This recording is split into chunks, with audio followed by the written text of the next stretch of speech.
মুসা আলাইহিস সালাম আল্লাহকে একদিন বলছেন, আল্লাহ আপনার সমস্ত সৃষ্টি সবার রিজিকের কথা, খাদ্য দুনিয়ার প্রয়োজন পূরণের কথা আপনার মনে থাকে?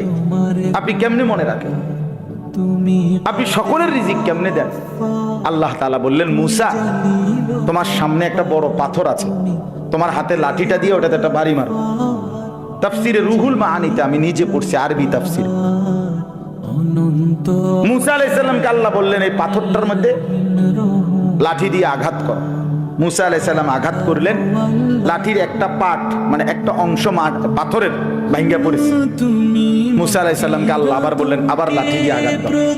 আবার বাড়ি দিলেন, পাথরের একটা অংশ আবার ভাঙ্গা পড়েছে।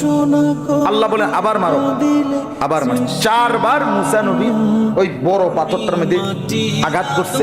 4 বারে মোটা মোটা 4টা টুকরা ভাঙ্গা ভাঙ্গা পড়ছে। এই 4র্থ বারের পরে এই 4টা মোটা মোটা টুকরা